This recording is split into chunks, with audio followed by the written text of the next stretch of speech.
오늘 성경 구절 한 구절만 일단은 먼저 보려고 합니다. 요한복음 19장 30절.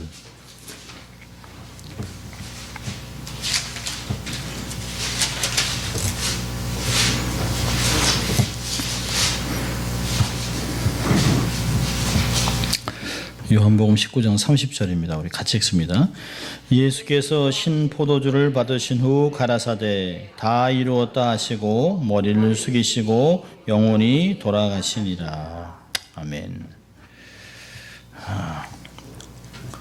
원래는 전체 가상 7원을 다루려고 했습니다만은 자 이번에 한 주간 고난 주간을 지나면서 종교 개혁에 대한 글들을 좀 많이 읽었습니다. 카톨릭이 중세 신학에 얼마나 교인들을 무지하게 만들고 또 교인들을 힘들게 했고 또 권력을 가지고 온 세상을 얼마나 흔들었는지 그런 것 때문에 많은 사람들이 구원의 감격들을 경험하지 못했습니다. 그래서 종교 개혁이 일어났고 또 루터가 또 종교개혁을 학문화시킨 요한 칼빈이 저희가 속해 있는 장로 교단 또 특별히 한국 개혁주의의 근원이 되는 것을 볼 수 있습니다. 저는 오늘 말씀의 제목을 행복한 교환이라고 하는 제목으로 말씀을 나누려고 합니다.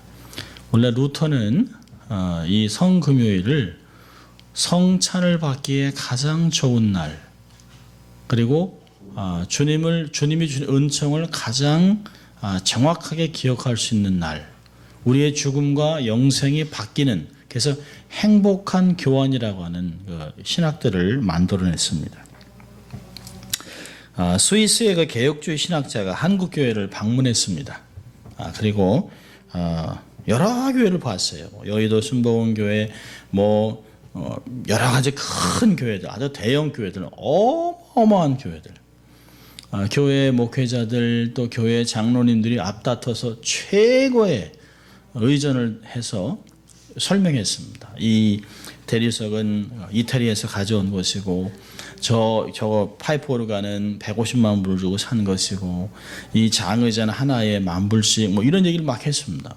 근데 신학자가 전혀 반응이 없어요. 그래서 이 교회가 얼만큼 들여서 지었고 막 이런 걸 하니까 웃으면서 그럽니다.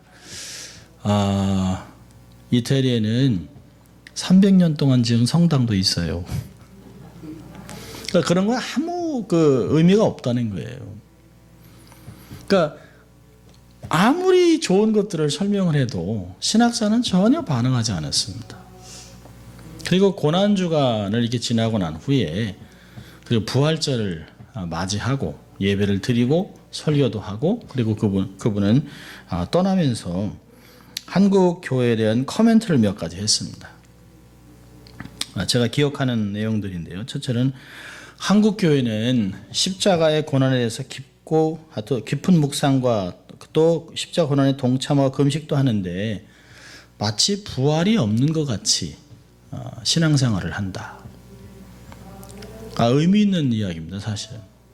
고난주간 한 주간 되면 교회가 마치 그냥 까만, 아주 새카만 무거운 정적이 흐르는 그리고 아침마다 새벽 예배 심야기도 어느 교회는 심야기도 어느 교회는 새벽기도 이렇게 해가지고 교회가 파킹랏으로 그냥 온 교회가 이렇게 막 모여듭니다. 근데 그들의 얼굴에는 주님의 십자가를 생각하고 십자가를 붙들고 얼굴에 내천자를 그리고 살아가는 모습들을 보면서 왜 저러나 라고 하는 생각을 했다고 얘기합니다. 두 번째는 교회는 굉장히 컸는데 사회적인 책임을 지지 않는 교회가 세상 밖에 있는 것 같다. 교회만 갖고 있는 독특한 문화, 세상하고는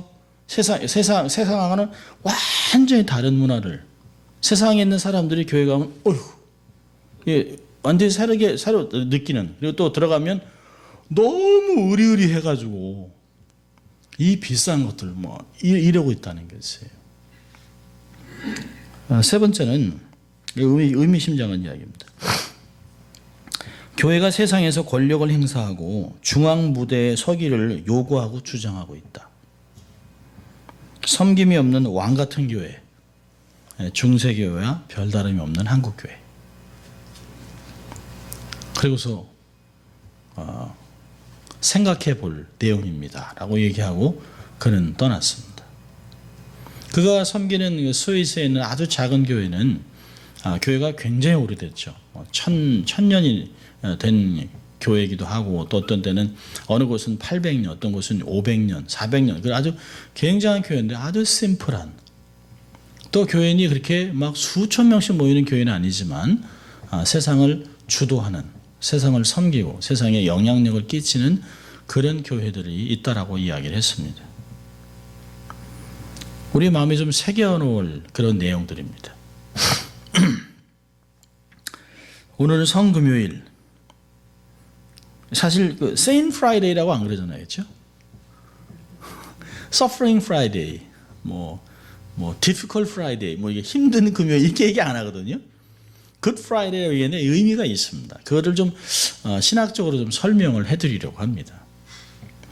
주님이 십자가에서 죄인을 위해 생명을 내놓으시고 운명하신 날이기 때문에 참 가장 엄숙하고 가장 진지하고 가장 경건하게 지내는 날입니다. 저희 교회가 이렇게 예전이 없습니다만은 일반적인 교회가 앞에 이제 성찬상이 있잖아요. 그래서 그 위에 어떤 데는 이게 테이블 보드 해놓고 어떤 때는 이제 이렇게 그 많은 것들을 걸어놓습니다. 테이블 색깔도 바꾸기도 하고 또 M자에 이렇게 걸어놓기도 합니다. 근데 이 보통 성금요일이 되거나 이제 고난주간이 되면 십자가만을 묵상하기 위해서 그런 걸 다 치웁니다. 그래서 강대상과 십자가만 보일 수 있도록. 원래 사실 저희 교단과 한국 교단은 교회 안에 십자가를 두지 말라라고 명령을 했습니다. 근데 저는 십자가를 좀 붙잡고 싶어서 아직도 저는 이제 십자가도 만들고, 그래서 저는 저희 교회를 고난주간이 되면 십자가를 만드는 교회. 각 교인들이 다 십자가를 이렇게 좀, 저도 오늘 하루 종일 이렇게 좀 깎고 이렇게 하면서 손은 안 비었습니다만 큰 걸 만들려고 했더니 너무 힘들어가지고요. 이렇게 조그만 걸 만드는데 너무 이게 너무 안 이뻐요. 근데 애정이 있습니다. 이게 좀 휘어 있는데요. 휘어 있는데 이걸 이렇게 막 깎기도 하고 이렇게 막 다루기도 하고 톱질을 하고 했는데요. 생각하면서 참 많은 시간을 십자가를 잊고 살았구나라고 하는 생각들을 합니다.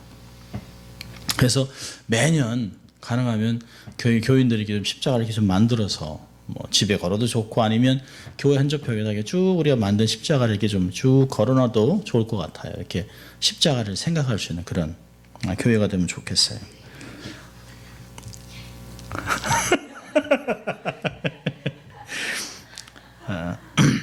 그래서 이 고난주간이 되면 십자가에서 주님이 죽으신 날이라고 해서 아주 침통한 날을 지나지만 사실은 그런 날은 아닙니다. 마냥 침통한 날은 아니에요. 로마 가톨릭 교회에서 성금요일이 예수님이 십자가에서 운명하신 침통한 날이고 마음이 무거운 날이다라고 이렇게 얘기했습니다. 그래서 가톨릭에서는 교인들은 무조건적으로 금식해야 되는 고난의 날이고 세상의 모든 일로부터 일단은 중재하고 엄격히 떠나야 된다라고 얘기했습니다. 그래서 가톨릭 교회는 그 테네브라이라는 어둠의 예배를 드렸습니다. 근데 원래 이게 언제부터 시작했냐면 원래 고대 교회에서는 성모교일 아주 이른 새벽이나 심야 기도회를 테네브라이라고 말했습니다. 그런데 1939년부터 교황 파이어스 12세에 의해서 성금요일 아침 예배로 바뀝니다. 이때로부터 사실 로마 카톨릭의 예배 개혁이 시작됐습니다. 근데 이 테네브라이라고 하는 그거는 가장 오래된 기도회 전통 중 하나입니다. 지금은 이제 거의 개신교에서는 하지 않습니다. 이렇게 하지 않고 일단 고난주간 특세, 고난주간 심야 예배, 이런 모임들을 많이 합니다만은 이런 원래 있었던 테네브라이라고 하는 그 전통을 잃어버린 지는 오래됐습니다. 원래는 원형은 이 고난주간 동안 목, 금, 토 3일 동안 심야 또는 아주 이른 새벽에 어둠 속에서 모여서 조용히 모여서 기도하던 어떤 예배나 이런 형식이 없이 그저 주님이 고난을 당하신 것을 생각하고 모여서 스스로 조용히 묵상하고 기도했던 그런 모임들이었습니다. 새벽인지 밤중인지 시간을 규정할 수 없는 이유가 원래 주님이 주께서 잡히시던 전날 밤 감람산에서 땀이 피가 되도록 기도했던 그 시간을 원형으로 삼았기 때문에 누가 소리를 내거나 어떤 음악을 하거나 모여서 떠들거나 설교하는 것이 아니라 그저 모여서 주님이 그렇게 기도하셨던 것에 동참했던 그런 것을 원형으로 삼고 있습니다. 이런 모임은 이제 전혀 어느 교회도 찾아볼 수 없게 됐습니다. 근데 이 테네브라엘의 기도회의 원형을 특별히 규정내는 것은 3이라는 숫자입니다. 3. 그러니까 3일간 심야기도, 3개의 시편, 그다음에 3개의 본문, 에레미야, 에가나 이런 중에서 3개를 찾아서 읽습니다. 그리고 조용히 그 기도와 함께 조용한 가운데 진행됩니다. 근데 이 기도회를 온전히 치르는 데는 최소한 2시간 이상이 걸려요. 아마 그래였을까요? 교황 파이어스 12세는 이렇게 장시간 걸리는 예배를 축소해서 성금요일 예배 이렇게 짧게 미사로 끝내버렸습니다. 특별히 이 성금요 예배의 특징은 가상칠언을 한마디씩 이야기하면서 촛불을 7개에서 하나씩 꺼나갑니다. 그래서 마지막 7번째 말을 하면서 불을 꺼버리면 캄캄해져요. 완전히 캄캄해집니다. 어둠의 상태가 됩니다. 그러면 예배에는 성찬도 없어요. 예배가 끝나면 아무런 인사도 없습니다. 아무 교제도 하지 않습니다.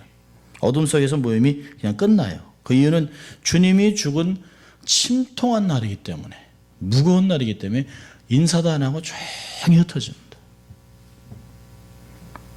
그렇기 때문에 금식하고 침묵하고 마음을 무겁게 하라라고 하는 것이 가톨릭 교회의 가르침입니다.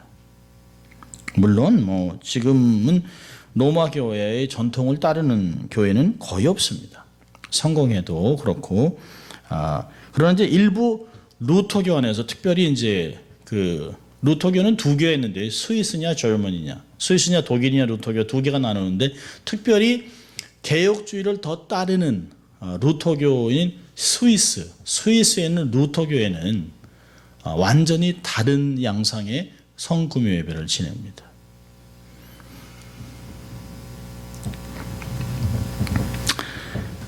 많이 축소한 것도 있습니다만은 이 다른 시각으로 성금요 예배를 맞습니다. 근데 왜 우리 영국 장로교회나 또 이런 장로교회 안에서 개혁교회 안에서 특별히 화란 쪽에서도 이런 내용들을 전혀 다루지 않습니다.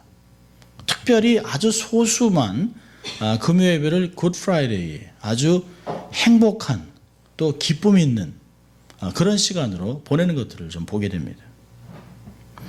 하나님 편에서 보면 이날은 당신의 아들이 죽은 날이기 때문에 가슴 아프고 침통한 날입니다. 그런데 죄인의 입장에서 보면 죽음의 사건 때문에 구원받는 날입니다. 너무너무 기가 막힌 날이에요. 너무너무 좋은 날이에요. 그렇게 오늘 우리는 십자가 죽음이란 비참한 한가운데 숨겨진 하나님의 구원과 은혜를 묵직한 감격으로 나누는 일이에요. 그래서 루터는 이를 두고 십자가에서 벌어지는 행복한 교환이라는 말을 했습니다. 그러니까 우리에 있는 무거운 짐이 예수님의 십자가의 죽음으로 이렇게 완전히 바꿔지는 것이죠. 하나님의 목숨과 인간의 죄를 맞바꾸어서 구원을 이룬 사건입니다. 그래서 이 행복한 교환이 바로 굿 프라이데이, 성금요 예배로 구체화된 것이에요. 특별히 그 개혁주의 교회, 특별히 어떤 면에서 이제 그 스위스에 있는 제네바에 있는 루터교회 교인들은 이날 저녁에 금식하지 않습니다. 공동으로 모여서 식사를 하는데요, 큰 물고기를 먹습니다. 생선을 먹습니다. 큰 그 물고기 요리를 해서 같이 이렇게 모여서 테이블에 나눠 먹어요. 왜냐하면 물고기가 가지는 상징성 때문인데요. 신앙의 자유가 보장되지 못했던 초대교인들은 가는 곳마다 각자 사는 것도 다르고 환경이 다를지라도 그 신앙의 자유가 보장되지 않았기 때문에 그들이 서로 하는 암호가 있었습니다.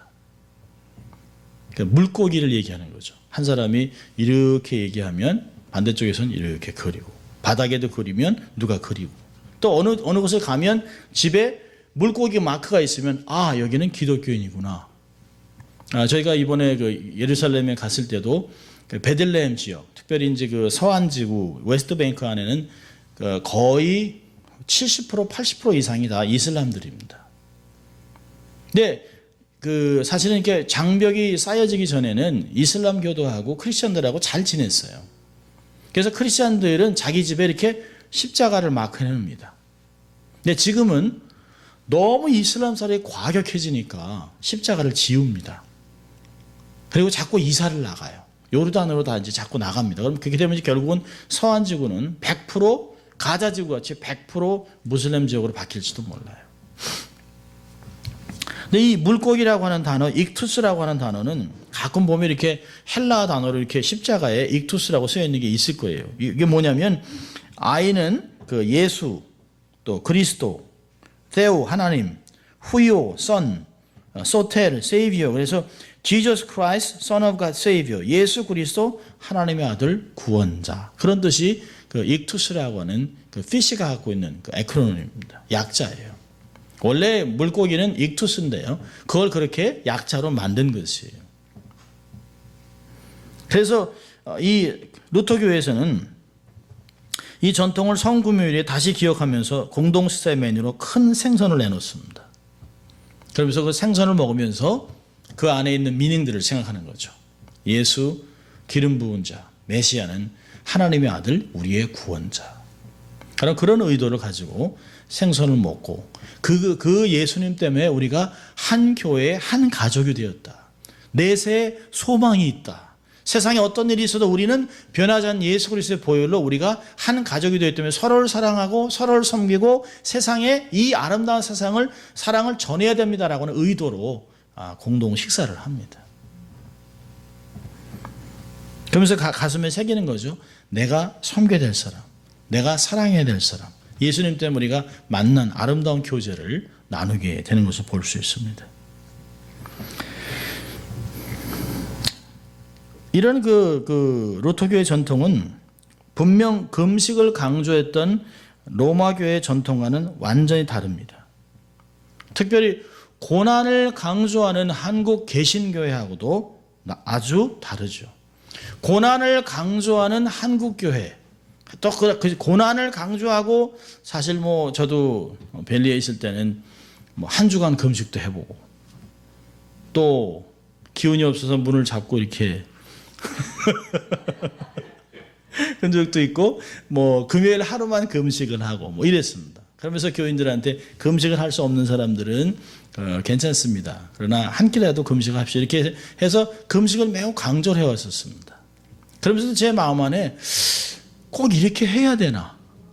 꼭 이렇게 고난 좀 있으면 부활 이게 있는데요. 부활이라고 하는 정말 나팔을 보고 찬양하고 뭐 주님 부활하셨네 막 이래야 되는데 그 전까지 한 주간을 막 고난 이러고 있습니다. 그리고 어떤 면에서는 금식하는 사람 앞에 가면 갑자기 이거 막 기죽습니다. 금식을 해야 되는데 금식하지 않는 이 참 세상적인 기독교인 뭐 이런 마음도 있고요.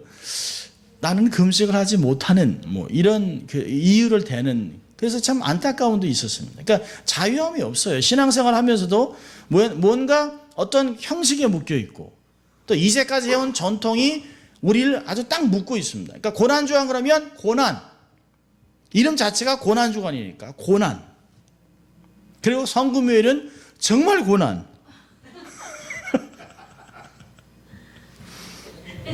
그리고서는 12시 되면 집에 가서 피자 먹고 그리고 이제 고난의 시간 다 지났다고 이제 그렇게 생각을 합니다. 근데요, 이 죽음 한가운데 생명, 고난 한가운데 숨겨있는 하나님의 영광, 십자가 고통 안에 숨겨있는 하나님의 구원 이것이 바로 종교개혁자 마틴 루터가 주장했던 그런 영광의 신학입니다. 목숨을 걸고 고수했던 십자가 신학이에요. 그 십자가가 왜 십자가가 고난만 있느냐? 십자가 때문에 부활이 있는데, 십자가 때문에 영생이 있는데, 십자가 때문에 엄청난 교회의 탄생이 있는데 왜 우리는 늘 고난, 기쁨이 없는 신앙생활을 해야 되는 것이 마틴 루터의 생각이었습니다. 이것이 마틴 루터만의 신학은 아니겠죠. 아마 우리가 성경에서도 그렇게 얘기하지 않겠어요? 모든 고난은 다 주님이 지신 거예요. 우리가 금식을 한다고 해서 어떤 새로운 것이 생기는 것이 아닙니다. 우리가 주님의 고난에 어떤 방법으로 동참을 하겠습니까? 주님이 다 이룬 것에 마스터피스에 우리가 색칠을 하나 더 한다고 무엇이 변하겠어요? 그렇지 않거든요. 주님이 이루신 모든 것을 감사함으로 받아들이는 것이에요. 기쁨으로 받아들이는 것이에요. 그게 중요하다는 것이에요. 그러면서 주님이 주신 은총 때문에 우리가 가족이 된 것, 즐거움, 행복함, 이런 것에 그 공동 식사가 있었던 것이죠. 평상시에 우리가 금요일날 식사를 하지 않는다 할지라도 금요일만은 정말 큰 생선을 하나 누가 잡아오든지 낚아오든지 사오든지 배 타고 나가서 잡아오든지 뭐 해서 생선을 먹으면서 이 생선이 주는 의미, 또 그 당시에 초대교회에 있었던 그들의 마음, 생각들을 생각하면서 좀 새로운 생경적인 신학적인 배경을, 전통을 만들어내는 것이 중요하다고 저는 생각합니다. 그렇게 목숨을 걸고 이뤘던 종교개혁이 어느 한순간에 우리 안에는 시간이 지나면서 이렇게 다시 로마 가톨릭 교회, 그러니까 교인들을 이렇게 억압했던 그런 모습의 교인들을 자유함이 없이 어렵고 힘든 것을 자꾸 몰아가는 것들을 보게 됩니다. 저 안에서도 사실은 고민이 있으면서도 성경 읽으면서 아름다운 정통들이 있음에도 불구하고 우리 교단에서 이렇게 하는 교회가 없는데, 아마 제가 우리 성금요일날 그 잉어 먹었습니다 이러면 정신이 있는 거 없는 거 이렇게 얘기를 할 것 같아요. 아니 금식을 시켜도 교인들이 할까 말까인데, 근데 성경 말씀이 아닌 전통을 우리는 과감하게 좀 버릴 필요가 있습니다. 뛰어넘을 필요가 있어요. 그렇게 목숨 걸고 종교개혁을 이뤄놨는데 우리는 자꾸 돌아갑니다. 큰 교회, 막 몇 년씩 지어서 짓는 교회, 2,500억, 뭐 2,000억, 1,500억 이런 교회를 지어놓고 얼마나 모일지 모르겠어요. 이 구원의 역설에 숨겨진 개신교의 신학이 구체적인 예배 형식으로 표현되는 것이 바로 성금요일입니다. 어떤 면에서는 두 가지가 필요한데요. 그 고난을 생각하고 금요일날 와서 함께 우리는 가족입니다라고 하는 생선을 먹으면서 그 후에 성찬을 또 떼는 것이에요. 저는 제가 성찬은 미리 광고를 안 했기 때문에 성찬식은 안 합니다만 내년에는 좀 그렇게 하려고 합니다. 그래서 성금요일은 마냥 침통한 날이 아닙니다. 죄인이 구원받은 날이기 때문에 루터는 이 날을 성찬받기에 가장 좋은 날. 그래서 루터의 말을 따라 영어권의 교회에서는 성금요일을 굿 프라이데이라고 얘기하는 것이에요. 수요일부터 이렇게 굿 프라이데이를 이렇게 묵상하면서 굿 프라이데이 왜 알고 있었지만 왜 우리는 굿 프라이데이라고 얘기했을까? 독일에서 나온 것들을 보니까 이렇게 내용들이 많이 있었습니다. 오랫동안 사실 고민했던 내용입니다. 그 내년부터는 한 주간 동안 교인들이 자기가 원하는 모양을 종이든 나무든 뭐 쇠든 뭐 다이아몬드든 뭐 이런 걸 통해서 십자가를 뭐 자기가 원하는 사이즈로 만들고, 또 금요일에 모여서 큰 물고기를 같이 나눠 먹으면서 말씀을 같이 읽고, 또 주님이 주신 구원의 은총을 기뻐하고 좋아하는 굿 프라이데이를 만들었으면 좋겠어요.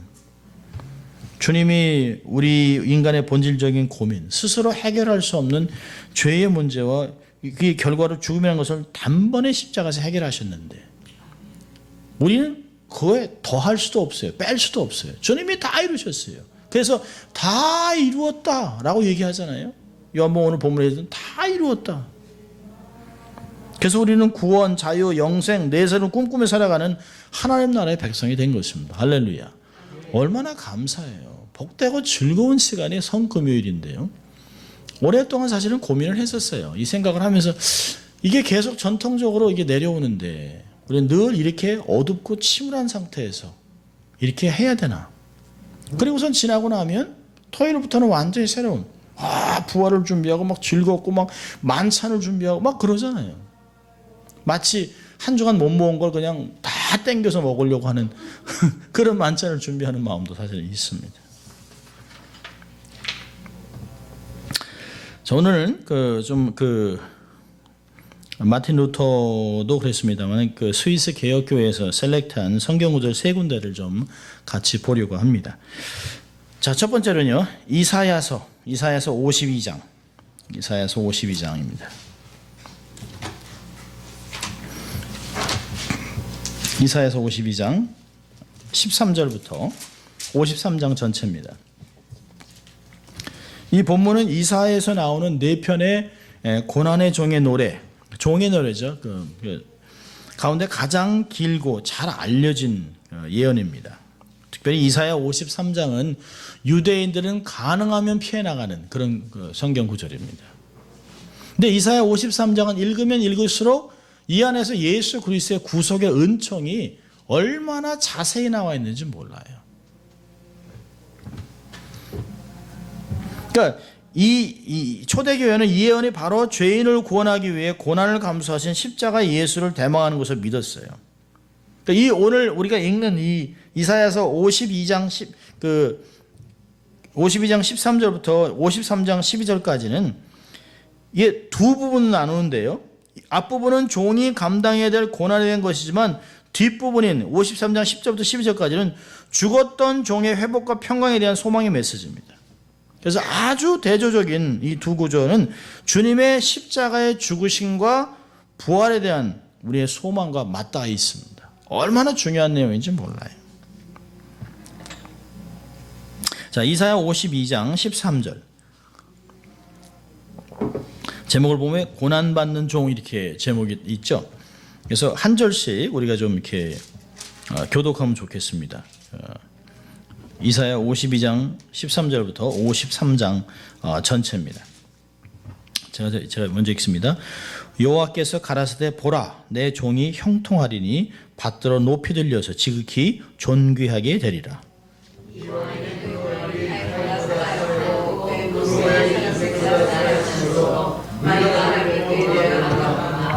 후에는 그가 열방을 놀랄 것이며 열왕은 그를 인하여 입을 봉하리니 이는 그들이 아직 전파되지 않은 것을 볼 것이요 아직 듣지 못한 것을 깨달을 것임이라 하시니라.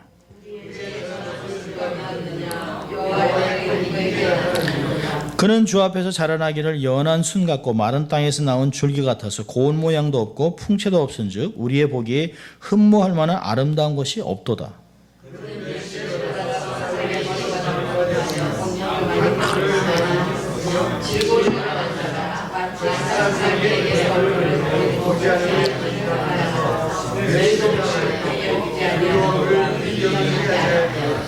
그는 실로 우리의 질고를 지고 우리의 슬픔을 당하였거늘 우리는 생각하기를 그는 징벌을 받아서 하나님에게 맞으며 고난을 당한다 하였노라.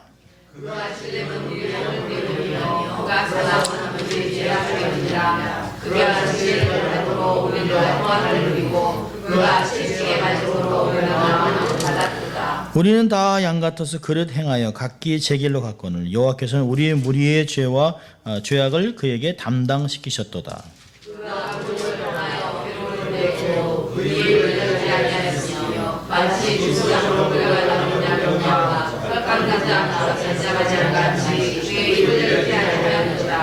그가 곤욕과 신문을 당하고 끌려갔으니 그 세대 중에 누가 생각하기를 그가 산자의 땅에서 끊어짐은 마땅히 형벌받을 내 백성의 허물을 인함이라 하였으리요.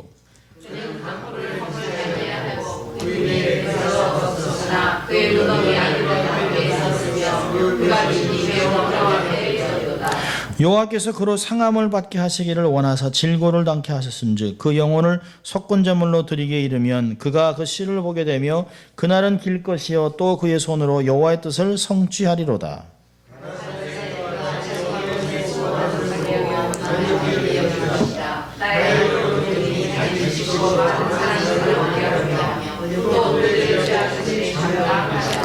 이러므로 내가 그로 존귀한 자와 함께 분깃을 얻게 하며 강한 자와 함께 탈취한 것을 나누게 하리니 이는 그가 자기 영혼을 버려 사망에 이르게 하며 범죄자 중 하나로 헤아림을 입었습니다. 그러나 실상은 그가 많은 사람의 죄를 지며 범죄자를 위하여 기도하였느니라 하시니라. 아멘. 참 놀라운 말씀이죠. 사실 성경 안에 굉장히 많은 내용들이 있어요. 최근에 유대인들이 보고 있는 성경 해석을 이렇게 좀 보면서요. 그들도 이미 마리아라고 하는 이름을 갖고 있는 여인에게서 처녀를 통해서 동정녀를 통해서 메시아가 탄생할 것이라고 하는 것이 구약 성경에 다 나와 있습니다. 제가 한번 시간이 되면 다 풀어드리려고 합니다. 미리암이라고 하는 단어는 원래 그 신약으로 가면 마리아가 미리암입니다. 그런 내용들을 성경에서는 조금씩 창세기부터 아주 적게 조금씩 그 계시를 가지고 구약 안에서만 랍비들이 풀어낸 것이에요. 힐렐 학파서부터 모든 학파에 있는 유대인들이 다 메시아가 동정녀를 통해서 날 것인데 어떤 여인을 통해서 날 것인가에 대한 것들이 쫙 다 자기들이 다 나와 있는데 마지막에 가서는 함구하는 거예요. 너무 정확하기 때문에 함구를 하고 있습니다. 그리고서는 이사야 53장을 싹 피해 나갑니다.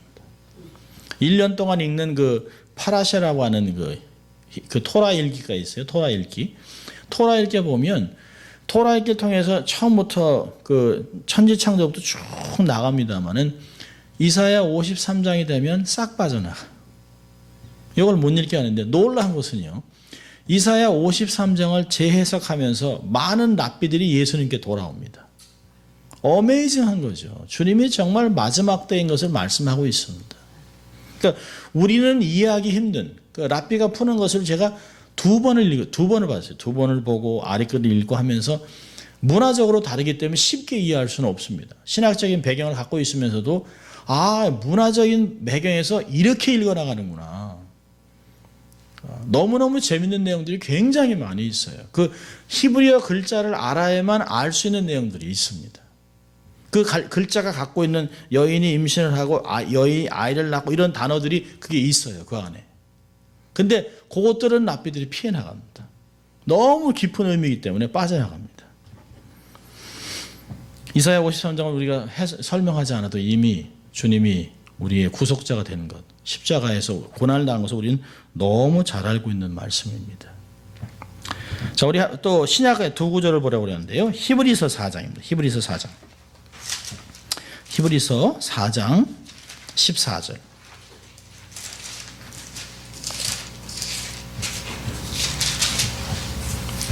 14절부터 16절까지인데요. 예수님은 큰 대제사장, 이렇게 제 성경에는 이렇게 제목이 달려 있습니다. 예수님은 다른 제사장과 다르죠.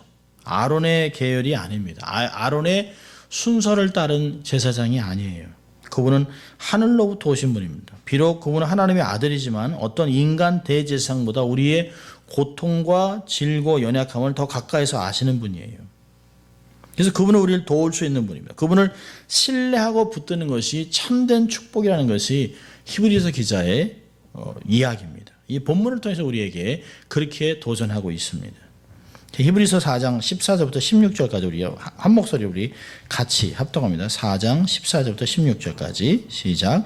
그러므로 우리에게 큰 대제사장이 있으니 승천하신 자 곧 하나님 아들 예수시라. 우리가 믿는 도리를 굳게 잡을지어다.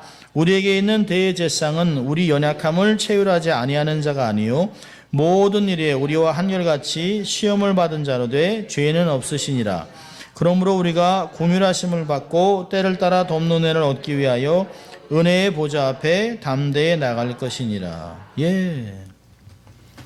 더 이상 우리는 인간 중재자가 필요 없죠. 신부나 목사가 필요 없어요. 만인 제사장입니다. 예수님을 통해서 우리는 누구든지 어디서든지 하나님께 나갈 수 있어요.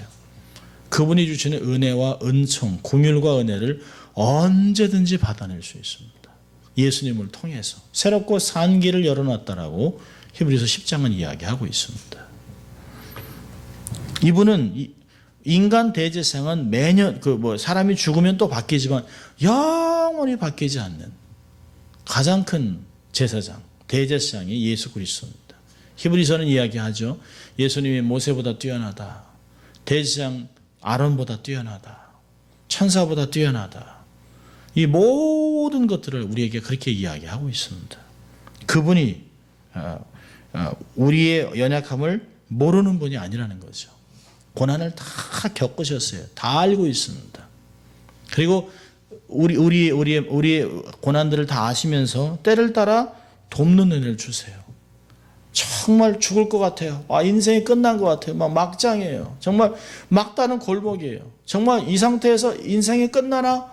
정말 이렇게 죽나? 이렇게 하는 가운데 상상치도 못했던, 생각지도 못했던 어떤 사람을 만나기도 하고 생각이 떠오르기도 하고 방법을 알게 하고 해서 거기서 그럴 수 없었는데 기적적으로 나오게 하는, 어떻게 그 순간에 그런 말씀이 생각나고 어떻게 이 자리에서 out of nowhere 이 사람을 만나게 하고 이런 것들이 하나님이 도우시는 거라는 거죠.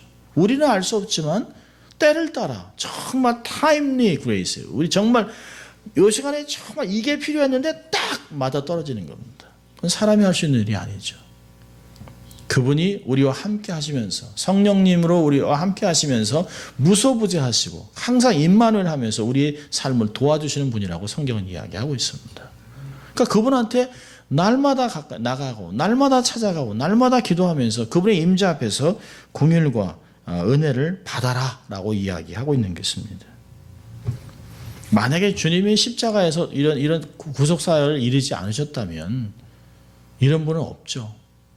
우린 또다시 우리의 죄의 구속을 위해서 짐승을 잡아야 되고 양을 죽여야 되고 소를 죽이고, 얼마나 기가 막혔어요. 주일마다 소를 끌고 오고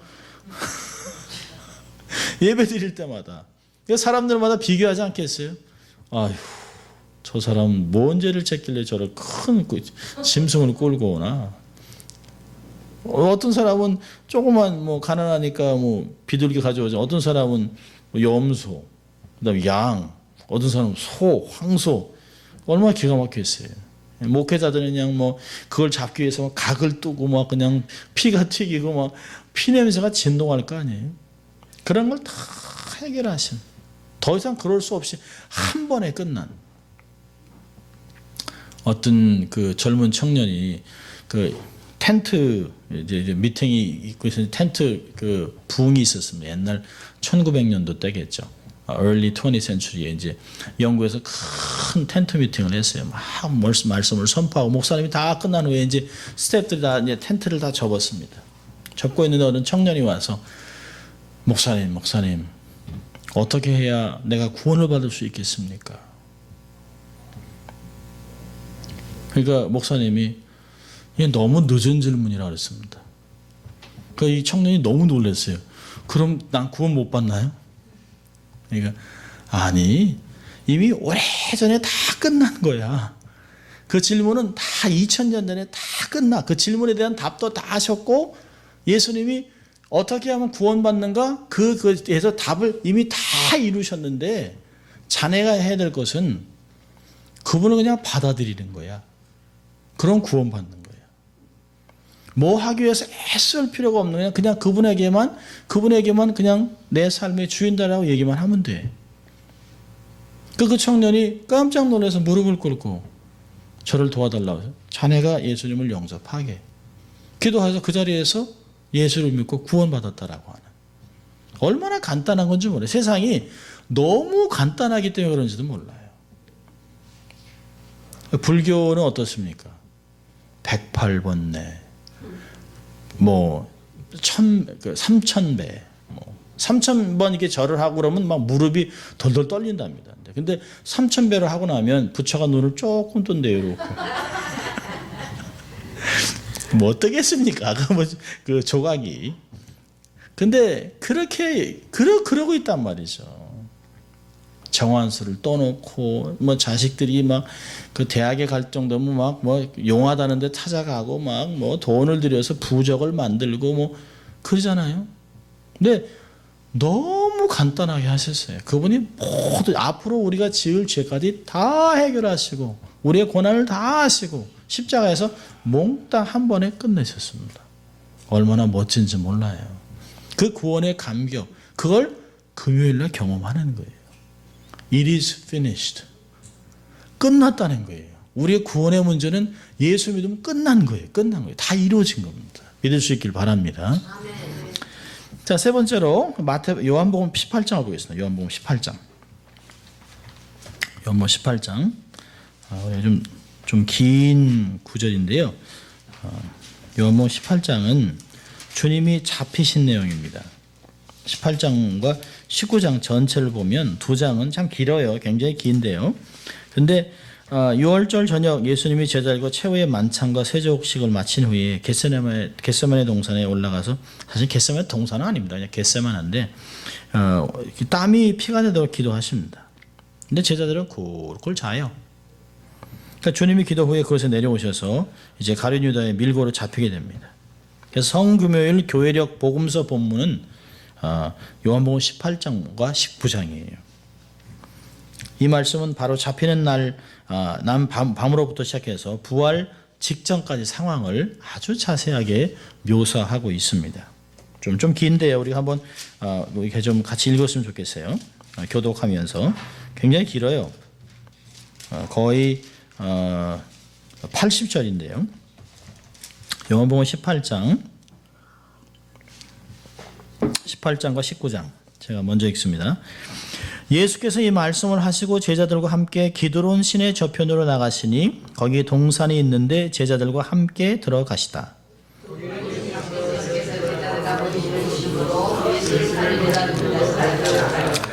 유다가 군대와 및 대제사장들과 바리새인들에게 얻은 하석들을 데리고 등과 회와 병기를 가지고 그리로 오는지라.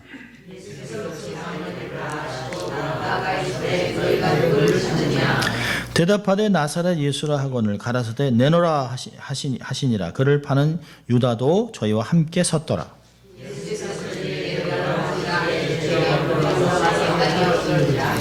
이에 다시 누구를 찾느냐고 물으신데 저희가 말하되 나사렛 예수나 하거늘.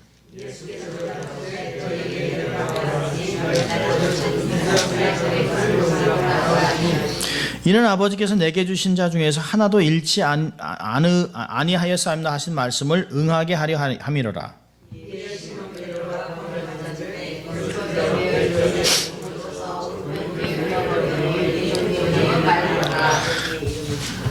예수께서 베드로더러 이르시되 검을 집에 꽂으라. 아버지께서 주신 잔을 내가 마시지 아니하겠느냐 하시니라.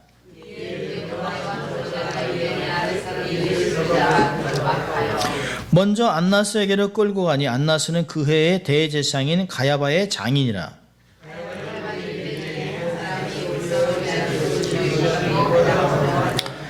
시몬 베드로와 또 다른 제자 하나가 예수를 따르니 이 제자는 대제사장과 아는 사람이라. 예수와 함께 대제사장의 집들에 들어가고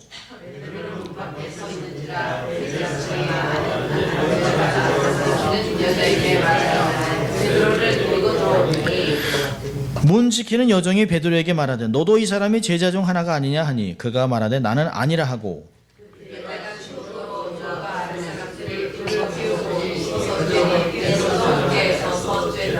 대제사장이 예수에게 그의 제자들과 그의 교훈에 대하여 물으니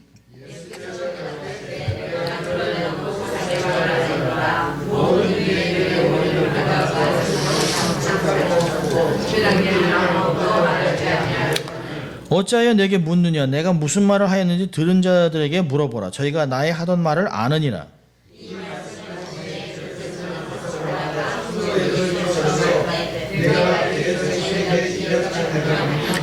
예수께서 대답하시되 내가 말을 잘못하였으면 그 잘못한 것을 증거하라. 잘하였으면 내가 어찌하여 나를 치느냐 하시더라.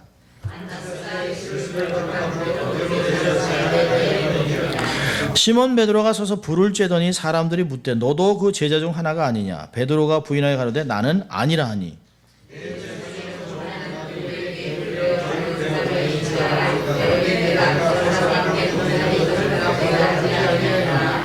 이에 베드로가 또 부인하니 곧 닭이 울더라.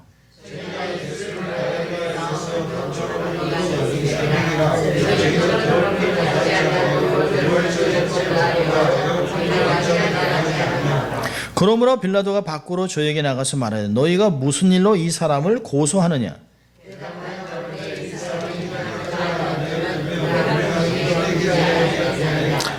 빌라도가 가로되 너희가 저를 데려다가 너희 법대로 재판하라. 유대인들이 가로되 우리에게는 사람을 죽이는 권위 없나이다 하니.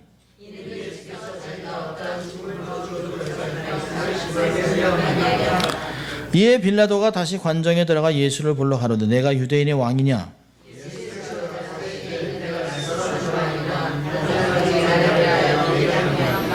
빌라도가 대답하되 내가 유대인이냐. 내 나라 사람과 대제사장들이 너를 내게 넘겼으니 내가 무엇을 하였느냐.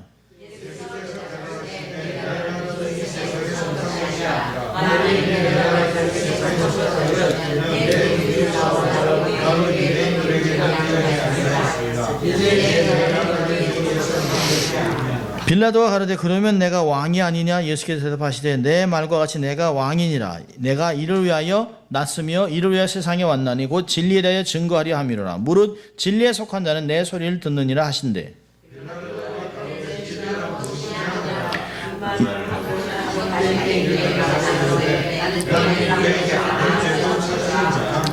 유월절이면 내가 너에게 한 사람을 놓아주는 전례가 있으니 그러면 너희는 내게 유대인의 왕을 너희에게 놓아주기를 원하냐 하니.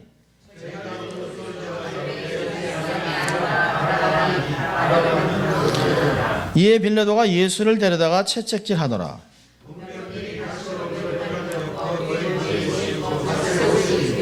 앞에 와서 가로되 유대인의 왕이여 평안할지어다 하며 손바닥으로 때리더라.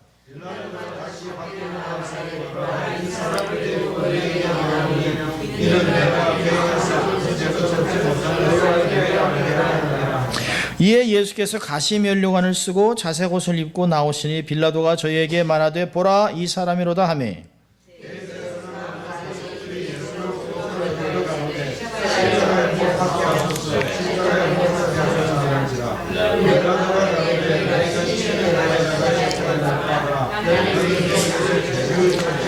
유대인들이 대답하되 우리에게 법이 있으니 그 법대로 하면 저가 당연히 죽을 것은 저가 자기를 하나님 아들이라 함이니라.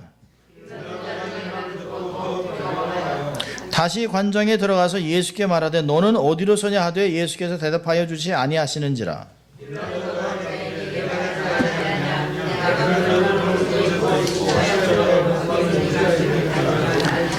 예수께서 대답하시되 위에서 주지 아니하였다면 나를 해할 권세가 없으리니 그러므로 나를 내게 넘겨준 자의 죄는 더 크니라 하시니.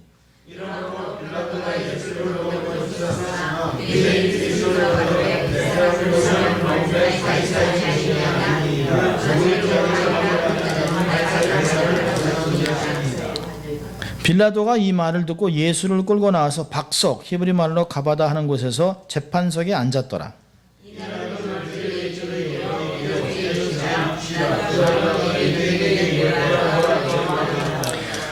저가 소리 지르되 없이 하소서 저를 십자가에 못 박게 하소서. 빌라도가 가로되 내가 너의 왕을 십자가에 못 박으랴. 대제사장들이 대답하되 가이사 외에는 우리에게 왕이 없나이다 하니. 저희가 예수를 맡음에 예수께서 자기의 십자가를 지시고 해골 헤브리 말로 골고다이라 하는 곳으로 나오시니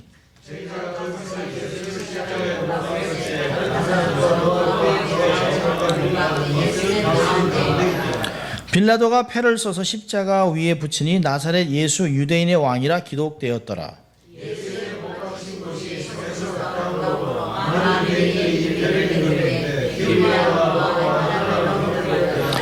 유대인의 대제사장들이 빌라도에게 이르되 유대인의 왕이라 말고 자칭 유대인의 왕이라 쓰라 하니 군병들이 예수를 십자가에 못 박고 그의 옷을 취하여 네 기세에 나눠 각각 한 개씩 얻고 속옷도 취하니 이 속옷은 호지 아니하고 위에로부터 통으로 짠 것이라.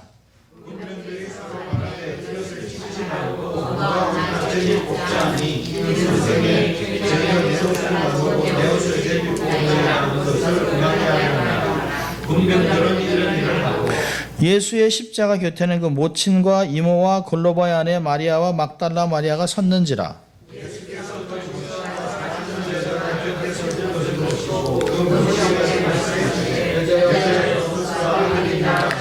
또 제자에게 이르시되 보라 내 어머니라 하신대 그때부터 그 제자가 자기 집에 모시니라.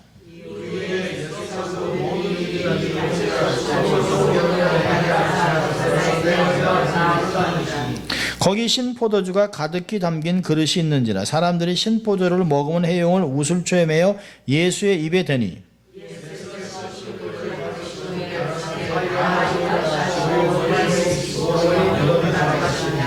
이날은 예비일이라 유대인들은 그 안식일이 큰 날이므로 그 안식일에 시체를 십자가에 두지 아니하려 하여 빌라도에게 그들의 다리를 꺾고 시체를 치워달라 하니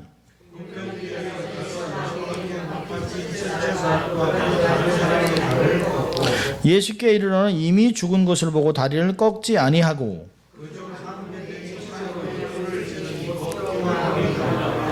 이를 본 자가 증거하였으니 그 증거가 참이라 저가 자기의 말하는 것이 참인 줄 알고 너희로 믿게 하려 함이니라.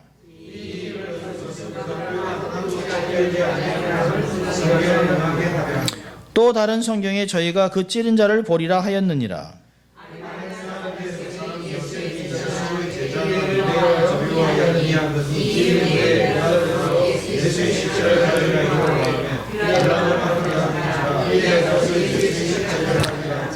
일찍 예수께 밤에 나왔던 니고데모도 모략과 침향 섞은 것을 100근쯤 가지고 온지라.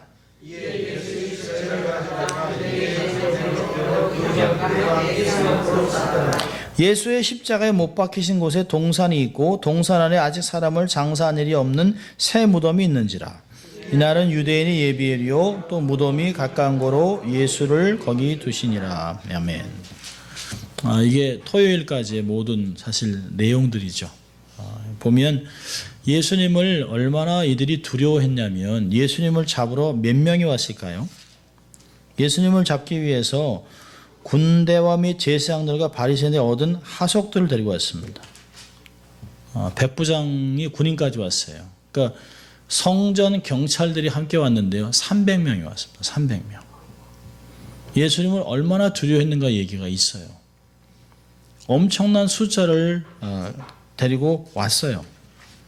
그런데 예수님은 그들에게 스스로 잡힙니다. 스스로 자기의 삶을 성경을 이루기 위해서 살아가는 것을 볼 수 있어요. 19장 28절 보면 성경대로 응하게 하려 하사 또 36절에 자기의 뼈가 부러지지 않은 것도 36절에 이 일이 이룬 것은 그 뼈가 하나도 꺾이지 아니하리라 한 성경을 응하게 하려 함이라. 예수님은 구약에 있는 모든 말씀, 예언들을 다 성취했습니다. 출애굽기 12장에 나오는 6월절 어린 양, 뼈를 꺾지 않은 그 모습. 요한복음 1장 29절에서는 세례 요한이 예수님을 바라보고 보라 세상 죄를 지고 가는 하나님의 어린 양이라고 이야기를 합니다. 그 말씀이 19장에 와서는 뼈가 부러지지 않은 어린 양의 모습으로 있습니다. 그분이 우리의 삶에 새로운 출애굽을 만들었습니다. 사도 바울은 내가 이 세상을 떠나는 것이 좋으나 라고 떠난다고 얘기할 때 엑소더스라는 단어를 씁니다. 그러니까 새로운 것으로 움직여가는 거예요. 우리는 끊임없이 세상에서 나오고 또 이 세상에서 새로운 영생으로 내세로 옮겨가는 것을 계속 출애굽이라고 하는 단어를 쓰고 있습니다. 우리에게 새로운 이 세상에 묶여있지 않고 세상에 있지만 세상에 결코 묶여있지 않는 사람으로 우리를 새로운 시대로 만들어간 하나님의 사역이 예수 그리스도의 십자가의 사건을 통해서 이루어졌다는 것이에요. 이 성경을 완전히 이루신 분 예수 그리스도. 사실은 성금요일은 그런 것을 생각하면 가슴이 벅찬 날이 되어야 합니다. 와, 이런 놀라운 일을 이루셨구나. 예수님이 돌아가신 것에 대한 안타까움은 있지만 십자가에서 주신 이 엄청난 신분, 놀라운 비전, 이런 삶에 대해서 감사하고 감동하고 살아야 되는데 불구하고 살지 못한 것에는 안타까운 마음은 있죠. 그러나 그것은 한 주간을 생각하면서 십자가를 만들면서 생각을 하고 성금요일이 돼서는 주님이 정말 이 금요일날 십자가를 통해서 완전히 이루셨구나. 변할 수 없는 사실에 근거한 우리 구원의 확신을 우리가 갖는 것입니다. 주님이 우리를 위해 십자가를 지시고 죄의 값을 온전하게 치러주셨기 때문에 우리에게 생명이 주어진 것이에요. 주의 고난에 대한 묵상도 하지만 주님이 허락하신 구원의 의미를 마음 깊이 새기면서 감사하고 감격하고 이 놀라운 감동을 전하면서 살아가는 성도들이 되어야 합니다. 이날로 멈춰서는 안 되는 것이죠. 이 삶이 밖으로 나가야 되는 것이에요. 그 감동을 살아내는 사람이 되어야 되는 것입니다. 십자가에서 주님이 우리에게 생명을 주셨습니다. 십자가에서 우리에게 구원을 주셨습니다. 자유를 주셨어요. 십자가에서 우리에게 소망을 주셨습니다. 이런 것을 생각한다면 우리의 삶은 정말 벅차고 기쁘고 즐거운 삶이 되어야 되는 것이죠. 이것이 우리에게 주시는 성금요일의 의미입니다. 늘 무겁고 어떤 면에서는 침울하고 힘들고 세상에 나가서 살면서 내가 이걸 먹어도 될까? 이렇게 살아도 될까? 내가 이렇게 좀 그래도 한 주간만은 이렇게 좀 절제해야지라고 하면서 스스로 자기를 묶는, 스스로 이렇게 막 어려운 그런 삶이 아닌 1년 내내 정말 자유로운 그 은혜가 감격하고 기뻐하고 즐거워하지만 주님의 고난에 동참하는다는 의의도 있지만 그보다 더 뛰어넘어서 주님이 내게 주신 구원의 감동을 가지고 정말 아무것도 묶이지 아니하고 주를 증거하며 살아가는 인생이 되어야만 할 것입니다. 그래야 주님이 야 내가 부활했는데 왜 그렇게 살아가니? 기뻐하라고. 내가 내게 주는 평안은 세상에서 알지도 못하고 주지도 못해. 평안해라, 두려워하지 말아라. 이 말씀을 기뻐하라라고 하는 말씀들을 항상 기뻐하고 쉬지 말기도 하고 범사에 감사하라. 이는 그리스도 안에서 너희를 향한 하나님의 뜻이라고 하는 말씀들을 우린 한 주간은 그냥 잊어버리고 살아가는 것 같아요. 오히려 그것이 실제화가 되는 감동의 성금요일이 되는 그런 시간이 되기를 바랍니다. 그래서 내년부터는 정말 굿 프라이데이, 정말 좋은 금요일 예배되는 그런 시간을 기대하기를 바랍니다. 기도하겠습니다. 하나님 아버지 감사합니다. 오늘 하나님 저희들을 부르셔서 금요 예배로 또 특별히 성금요 예배를 드릴 수 있도록 인도해 주신 주님 감사합니다. 의미를 생각하고 또 하나님 그 은혜를 생각하고 더 감사와 감동이 넘쳐나는 저희들 될 수 있도록 하나님 축복하여 주시옵소서. 감사하고 예수님 이름으로 기도합니다. 아멘.